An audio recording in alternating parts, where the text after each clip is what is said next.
আউয়ালু মা ইউহাসাবু বিহিল আবদু ইয়াউমাল কিয়ামাতি আস-সালাহ। কিয়ামতের দিন সর্বপ্রথম হিসেব নেওয়া হবে নামাজের, সালাতের। সালাত চিনেন তো? কুরবানির গোশত খাওয়ার মাঝখানে যেটা খায় ওটা, হ্যাঁ, এটারে বাংলায় আমরা নামাজ বলি। কি বলি? নামাজ। বিশ্বনবী ইন্তেকাল করবেন, রুহু বের হয়ে যাচ্ছে, দুই তিনটা শব্দ বললেন, এর মধ্যে একটা ছিল সালাত। আর সালাত, উম্মতেরা নামাজ, নামাজ, নামাজ ছেড়ে দিও না। ওমা মালাকাত আইমানুহুম। মানুষ ইন্তেকালের আগে শ্বাস বের হয়ে যাচ্ছে, রুহু চলে যাচ্ছে, ওই মুহূর্তে কি জরুরি কথা বলে নাকি ফালতু কথা বলে? সবচেয়ে জরুরি কথাটাই তখন সে বলে যায়, ঠিক কিনা? কথা বলেন।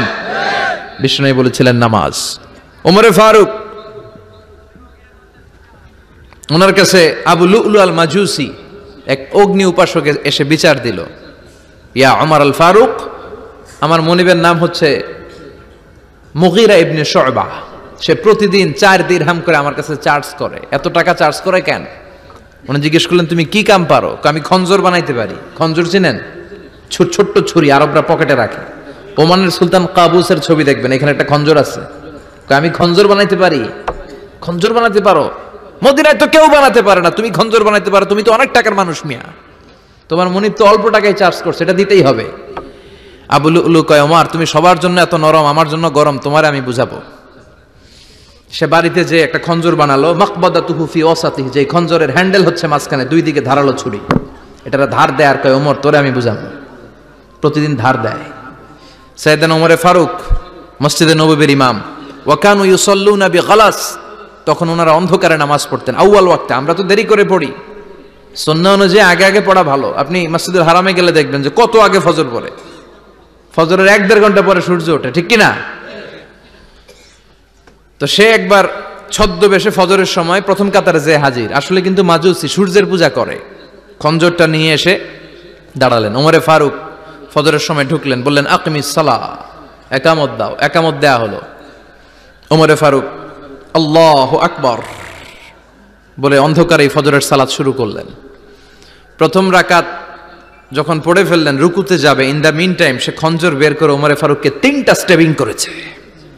একটা নাভিতে মারার সাথে সাথে নাভিটা কেটে গেল, আর একটা এই পাশে পাজরে, আর একটা পেটের মাঝখানে, পেটও কেটে গেল। ওমরে ফারুক বললেন, কাতালানি আল কালব, এক কুকুর আমারে মেরে ফেলেছে। ওমরে ফারুককে পিছনে নিয়ে যাওয়া হলো। আব্দুর রহমান ইবনে আউফকে টেনে ইমামতির জায়গায় নেওয়া হলো। আর সে কাতারের মাঝখান দিয়ে খঞ্জর ঘুরাতে ঘুরাতে আগাতে লাগলো। ওর খঞ্জরের আঘাতে 7 থেকে 8 জন সাহাবী স্পট ডেথ, জায়গায় শেষ। ওমরে ফারুক বেহুশ। ওমরে ফারুক, ওনার মুখে দুধ দেয়, দুধ ওই নাভি দিয়ে বের হয়ে যায়। নাভিজ দেয়, নাভিজ পেট দিয়ে বের হয়ে যায়। রাষ্ট্রীয় চিকিৎসকরা বুঝতে পারলো উনি আর বাঁচবে না, বেহুশ। সবাই দাঁড়িয়ে আছে। কি হয় আমাদের আমিরুল মুমিনিনের?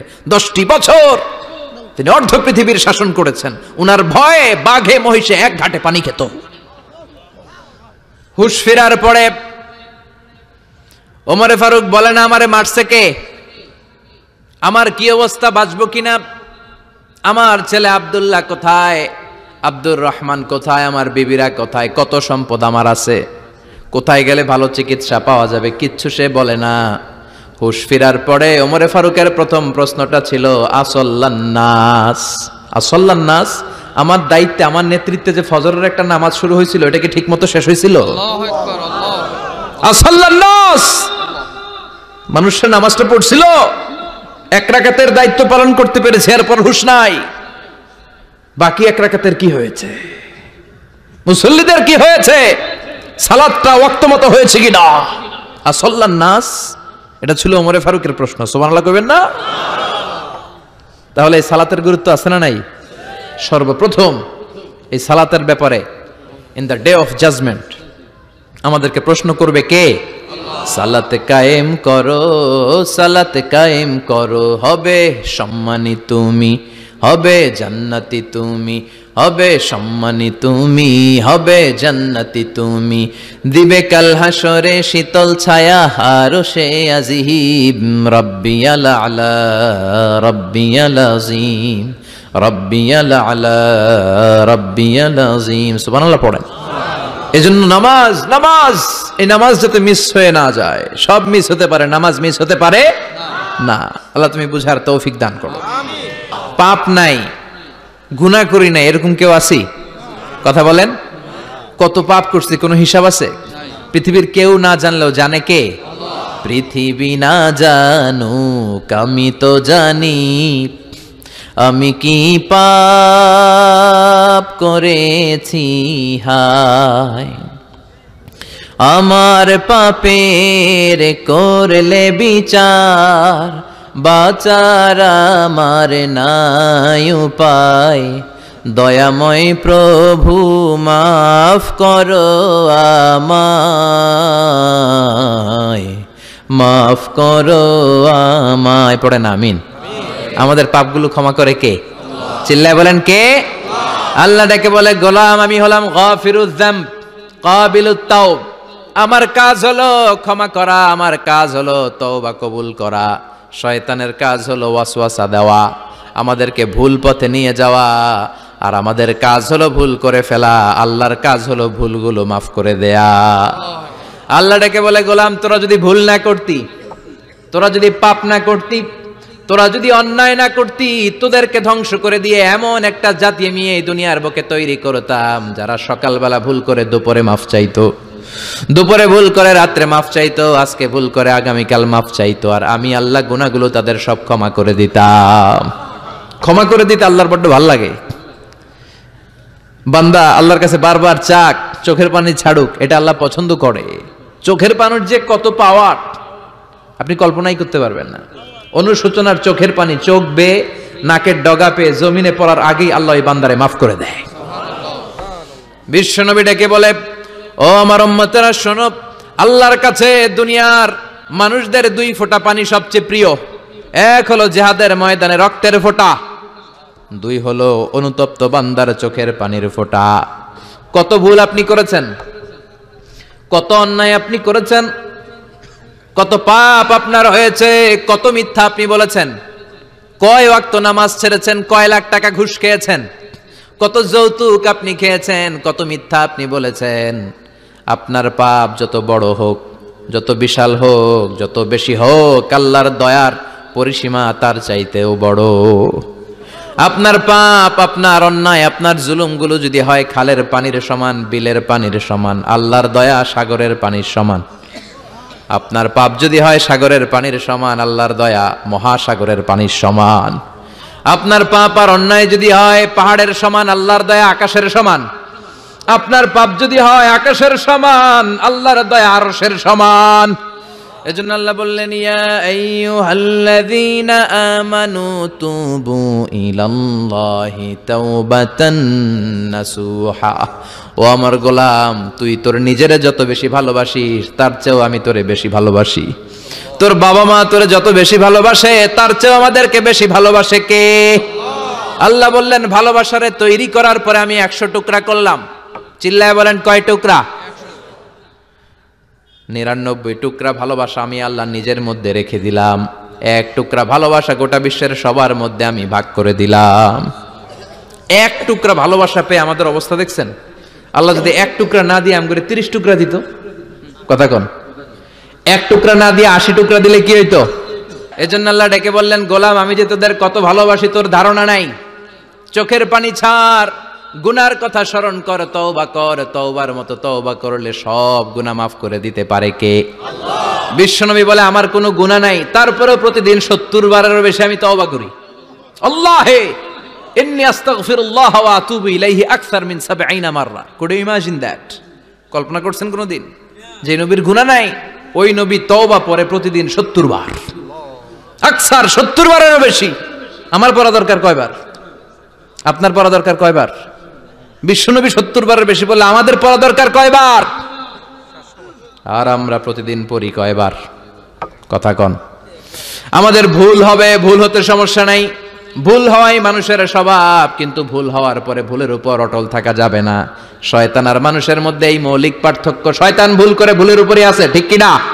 ক্ষমা চায় নাই, কিন্তু আমরা সকালে ভুল করলে দুপুরে মাপ চাই কার কাছে? 19 সালে ভুল করলে 20 সালে মাপ চাই কার কাছে? মৃত্যুর আগ পর্যন্ত আমরা ক্ষমা চাইলে ক্ষমা করে দিবে কে? সব সময় 24/7 তওবার দরজা খোলা, দুইটা সময় ছাড়া। ভালো করে মনে রাখবেন, মুখস্থ ঠোঁটস্থ যেন থাকে। দুইটার সময় তওবা কবুল হয় না, চিৎকার করে বলেন কয় সময়? এক হলো বাদাল গারগারা, গরগরানি যখন আসে, মালাকুল মাউত যখন চলে আসে, মালাকুল মাউতরে যখন দেখে ফেলবেন তখন তওবা কবুল হবে নাকি? কথা কন। ফেরাউনের নাম শুনছেন? ওরা যখন আল্লাহ লোহিত সাগরে ডুবাইয়া পানি খাওয়াইতে লাগলো, পানি খাইতে খাইতে পেটটা হয়েছে এত বড়, আর পানি খাইতে পারেন। এরপর হাত তুলে কয় আনা মিনাল মুসলিমিন, কোরআনের আয়াত, আনা মিনাল, হাত তুলে কয় আমি মুসলমান। ফেরাউন না বলে মুসলমান, আমরা যাবো কই? কথা কও। ফেরাউন হাত তুলে কয় আনা মিনাল মুসলিমিন। আল্লাহ কয় টাইম ইজ আপ, দেরি করছস, অনেক সময় দিলাম, অনেক সুস্থ রেখেছি, ক্ষমতা দিয়েছি, দাপট দিয়েছি, তখন যদি ঘাটটা নত করে, মাথাটা নত করে একবার ক্ষমা চাইতি, ফেরাউন তোরেও ক্ষমা করে দিতাম। কিন্তু সময় শেষ হওয়ার পরে আমি মুসলমানদের অন্তর্ভুক্ত বললে কোনো লাভ হবে নাকি? আল্লাহ বলল সময় নাই, সময় শেষ। কারণ মুসা আলাইহিস সালামের চাচাতো ভাই অনেক দাওয়াত দিল, জাকাত দে, কারণকে জাকাত দিব না, এই সম্পদ আমি কামাইছি, আল্লাহ দেয় নাই। মুসা আলাইহিস সালাম বললেন তাহলে আযাবের অপেক্ষা কর। আযাব চলে আসলো। আল্লাহ বললেন মুসা সেফ জোনে যাও, সরো, এখনই আযাব। ফাখাসাফনা বিহি ওয়া বিদারিহিল আরদ, পুরো ফাইয়ুমের জমিনটার আল্লাহ কাঁপিয়ে দিলেন, আর কারুনকে সহ পুরো সম্পত্তি তার জামিনের ভিতরে দাবিয়ে দিলেন। হাঁটু পর্যন্ত কারুন দেবে যায়, ভাবছে উঠে যাবে, কোমর পর্যন্ত দেবে যায়, ভাবছে উঠে যাবে, গলা পর্যন্ত যখন দেবে যায় আর সুযোগ নাই। কয় মুসা আমার সব সম্পত্তি তোরে আর তোর আল্লাহরে দিয়া দিলাম, আমারে বাঁচা, আমারে সব সম্পত্তি তোর আর তোর আল্লাহর, আমারে খালি বাঁচা, চাচা আপন প্রাণ। আল্লাহ বলে সময় শেষ। তার মানে বাদাল গারগারা তওবা কিন্তু আর কবুল হয় না। এই হলো একটা। নাম্বার 2, বাদা তুলুই শামস মিন মাগরিবিহা, প্রতিদিন চাঁদোলাতে সূর্য কোন দিক দিয়ে ওঠে? কথা কয় না? পূর্ব দিকে। কিয়ামতের আগ দিয়ে সূর্য আর পূর্ব দিকে উঠবে না, পশ্চিম দিক থেকে উঠবে। যেদিন প্রভাতে পশ্চিম দিক থেকে সূর্য উঠবে, ওই দিন থেকে তওবার দরজাটারে বন্ধ করে দিবে কে? আল্লাহ। তার আগ মুহূর্ত পর্যন্ত জীবনে যত গুনাহ করেছি, অন্যায় করেছি, চোখের পানি ছেড়ে ক্ষমা চাইলে ক্ষমা করবে কে? শয়তান আল্লাহরে চ্যালেঞ্জ দিছে, আল্লাহ তুমি আমারে জাহান্নামে পাঠাবা, আমিও তোমার বান্দা করে লয়ে একসাথে জামাতে ঢুকমু, একা ঝুঁকবো না, একা যাব না, তোমার বান্দাদেরকে সবগুলারে জাহান্নামী বানায়া তারপরে ঢুকমু। তোমারে চ্যালেঞ্জ দিলাম, একটারও জান্নাতে ঢুকাইতে পারবা? আল্লাহকে তুই আমার চ্যালেঞ্জ দিলি? আমি তো সব রাজার বড় রাজা, মহারাজা, আমারে চ্যালেঞ্জ দেশ, এত সাহস পাইলি কই? তুই আজীবন ওয়াসওয়াসা দিয়ে পাপ কাজ করাবি, একদিন তাফসীর মাহফিলে এসে আমার বান্দা ক্ষমা চাবে, আমি মাফ করে দেবো, তুই কি করবি?